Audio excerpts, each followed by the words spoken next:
Okay, so getting back into our coverage over Spawn for Spawn Sundays, today's video is really going to wrap up the entire storyline that deals with Sheriff Banks. Now remember, when it comes to Sheriff Banks, of course, being the person in charge of the police department, we found out that he was working with Jason Wynn, one of the many guys who was responsible for the death of Al Simmons. When it comes to Banks, though, he was actually innocent when it comes to that part over there. But when it comes to Banks and Jason Wynn, they had worked together to hire a serial killer known as Billy Kincaid. Now, Billy Kincaid, besides being a serial killer, he was a child serial killer. And they hired him to go after one politician's daughter to kill her off, as a way to get to the politician, to make sure that he knows his actual place. Now, that was all hush-hush until Spawn was able to gather enough evidence to prove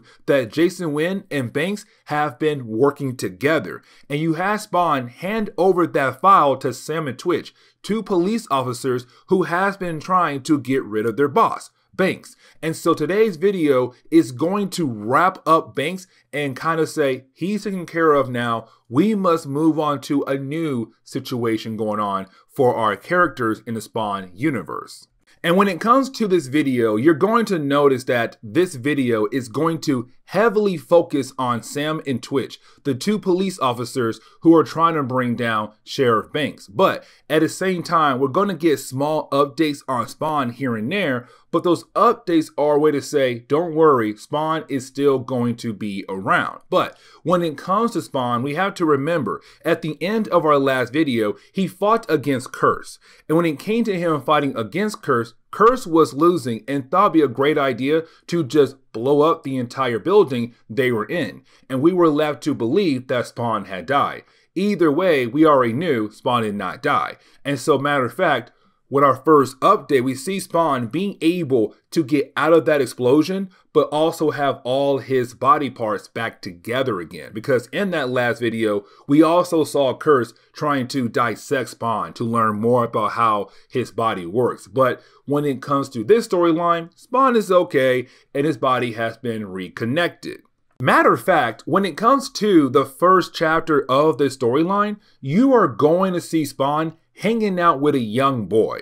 And this young boy is going to give us our usual nerd trope. What I mean by that is, hey, if you have a nerd in the story, that means 1, he has no friends, 2, he's super smart, 3, he does a whole lot of nerdy things, 4, the only person at a school that likes him is a teacher, and 5, he has a crush on a girl, but unfortunately he's too scared to talk to her, and so she has no idea that he even exists.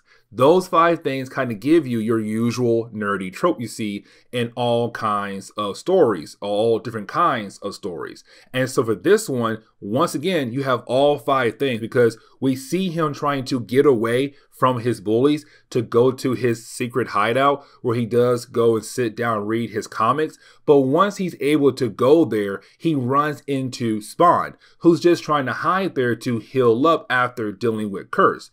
And this leads into the nerd being like, oh my God, you are a superhero.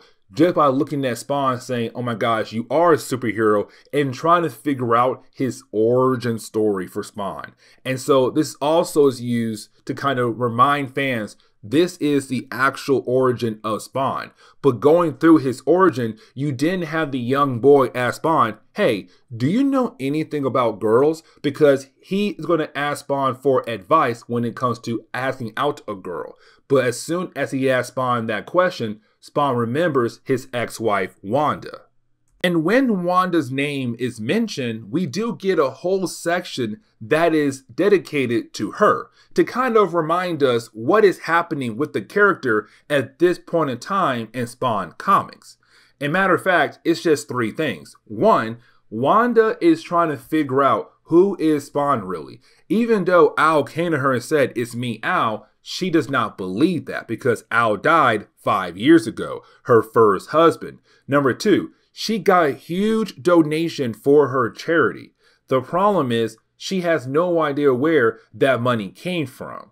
And so she's wondering if the money is actually legal. Now, number 3 is a brand new thing. It's her getting sick out of nowhere. And you would think, okay, that's weird. Why is that so important? Well, we have to remember that Violator is working with Jason Wynn to go after the people that Spawn cares for a lot, which is Wanda, Terry, Wanda's grandmother, and Wanda's baby. And so with those 4 people, it's Violator and Jason saying, we are going to go after them. And so with Wanda being sick, this could mean, hey, they may have gotten to her somehow. We have no idea how though. We also get reminded of another character we saw in our last video, our last couple videos, and that would be Cygor. Now, Cygor is your cybernetic gorilla. Matter of fact, when it comes to Cygor, he was a gorilla that was given over to the military so that they will be able to turn the gorilla into a military weapon by giving him cybernetic body parts.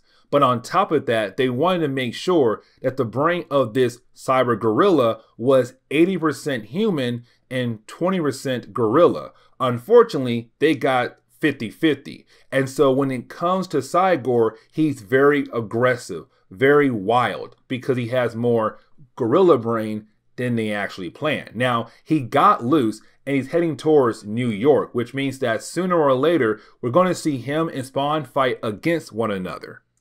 But shifting our focus back to Sam and Twitch, we see them breaking into Sheriff Banks' office after hours to hopefully find more evidence that could bring him down. Luckily for them, they ran into another cop who just got fired. And apparently this cop got fired because he was also trying to find anything that could bring down Sheriff Banks. Once he was caught and got fired, no one realized that Homeboy made copies of keys for the entire building. Also a key that leads into Sheriff Banks' office. And so he was able to give his copy over to Sam and Twitch so that they're able to break into Banks' office and to find more evidence to bring down Banks. But once they're able to collect enough evidence, now their main goal is to use that evidence as a way to bring Banks down. But they realize they can't go to the CIA. They can't go to any big time government office because they're afraid this could literally be swept under the rug.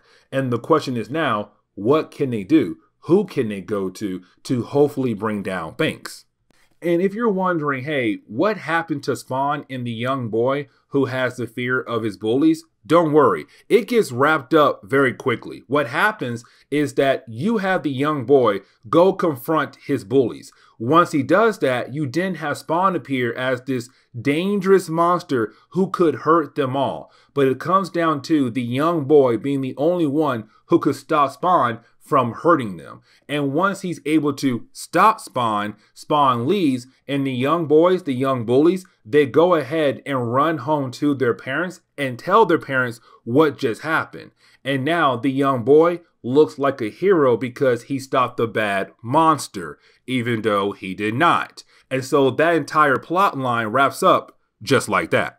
But once we get into the chapter that really does focus a lot on Sam and Twitch, well, we see them heading towards work, thinking that it's going to be just another regular day, but at the same time, they're trying to figure out how in the world they're going to bring down Sheriff Banks. Except when they arrive at work and trying to park their car, the police officer who controls the parking lot says, unfortunately, you are not allowed to park here anymore. Matter of fact, I was told to go ahead and take away your parking badges. You have been let go. Now for Sam and Twitch, they're wondering, what do you mean by that? Because we weren't told that we were fired. So of course, we don't believe you when you say that we have been fired. But again, the officer in charge of the parking lot says, no, you have been fired. And so Sam and Twitch has to park somewhere else and walk to the police department to hopefully get some answers on what in the world is going on with their jobs. And once they're able to get inside, they are confronted by Sheriff Banks. And when they are, you have Banks tell them, you have been fired. They're wondering, what do you mean by fired? And this is him saying, let's not forget what you guys did to me a couple stories ago, which was the idea. They were able to bring in the CIA to say, hey, this guy right here, Banks, is crooked. You should look into him. And when it came to the CIA, well, they did nothing at all. Matter of fact, they went ahead and just swept it under the rug and moved on with their days. And Banks was able to keep his job.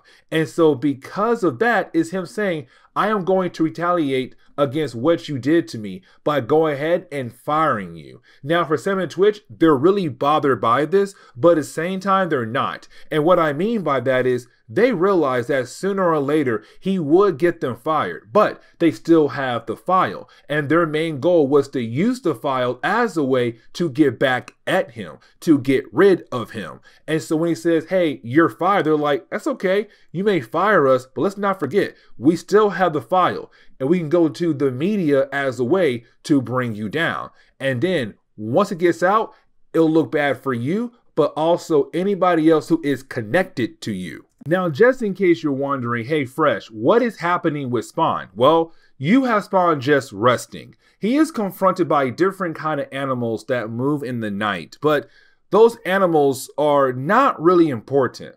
What's really more important is that you have Spawn having flashbacks to the times where he was with Wanda, and he remembered that a lot of times his work would take him away from her. So he was unable to actually spend time with her like he always wanted to. And so with that happening, he's having a flashback to one of her birthdays. He missed that birthday, but he was able to make it up by giving her a puppy. So yes, this is your update on what is happening with Spawn right now in this chapter, but we jump back over to Sam and Twitch.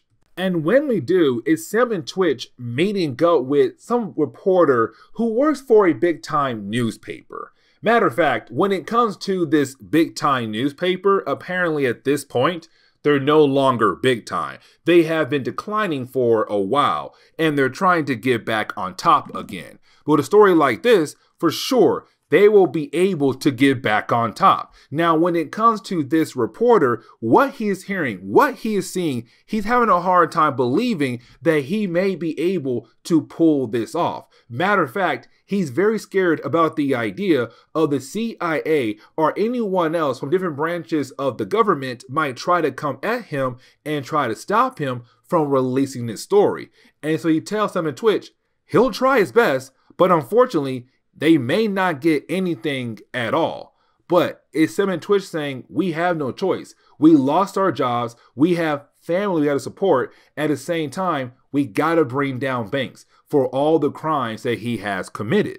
And once you have the reporter being able to get back to his office building to show his boss what he was able to get from Sam and Twitch, his boss is excited. You are talking about the idea of bringing down someone like the sheriff of the police department who hired a child serial killer to kill off a political person's child. That is huge. That is crazy. Yeah, you know what? Let's go ahead and publish this. Here is the thing. There are always leaks when it comes to different kinds of big time stories across the world. And so when it came to this one, there were a lot of leaks. And one of those leaks was able to get back to Jason Wynn. And you had Jason make a few phone calls to change everything, where now it's just Sheriff Banks going down by himself. There's no way that Jason's name will be mentioned in the story that comes out the next day. So Jason had just made himself an innocent man. But unfortunately for Sheriff Banks, no, not an innocent man.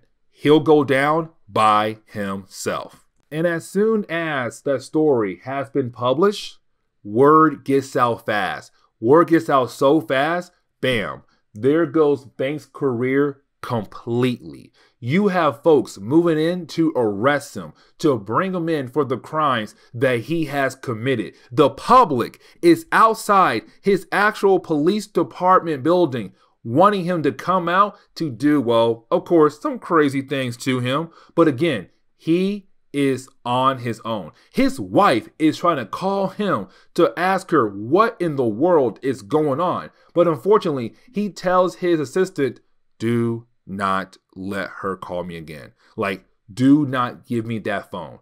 I don't want to talk to her. My life is ruined. My career is ruined. Everything is ruined for what I did. And the way the story ends, like I said, the way the story ends is one heck of a crazy note.